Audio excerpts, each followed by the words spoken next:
Hello everyone, আসসালামু আলাইকুম। আমি Irfan Iman from Exchange Zone and Gadget. Right now আপনাদের জন্য স্যামসাং গ্যালাক্সি S24 এর কম ইউজ করে একটি ইউজ ফোন নিয়ে চলে আসলাম। আমার হাতে যে S24 5G ফোনটি দেখতে পাচ্ছেন, এই ফোনটিতে 8GB র্যাম 256GB ফোনের স্টোরেজ ব্যবহার করা আছে, প্লাস এটার ডুয়াল সিমের প্রোডাক্ট। আর এই ফোনটিতে এখনও 2026 সালের মার্চ মাসের 21 তারিখ পর্যন্ত ওয়ারেন্টি অ্যাভেলেবেল আছে।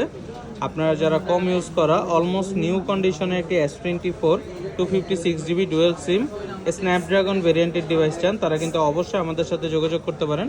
আমাদের shop location Dhaka Panthapath, Bashundhara City, basement 2, shop number 5, Exchange Zone and Gadget. আর এই প্রোডাক্টটি স্ন্যাপড্রাগন ভেরিয়েন্টের। আপনারা যারা 256 স্ন্যাপড্রাগন ভেরিয়েন্টের প্রোডাক্ট চান, তারা অবশ্যই আমাদের সাথে যোগাযোগ করে প্রোডাক্টটি পারচেস করতে পারবেন। এছাড়া আমরা কুরিয়ার সার্ভিসের মাধ্যমে প্রোডাক্টগুলো হোম ডেলিভারি করে থাকি। আপনারা যারা ঢাকার বাইরে থেকে আমাদের ভিডিও দেখছেন, তারা কুরিয়ার সার্ভিসের মাধ্যমে প্রোডাক্টগুলো পারচেস করতে পারবেন। সুস্থ থাকবেন, ভালো থাকবেন, দেখা হবে নেক্সট কোনো ভিডিওতে। ধন্যবাদ।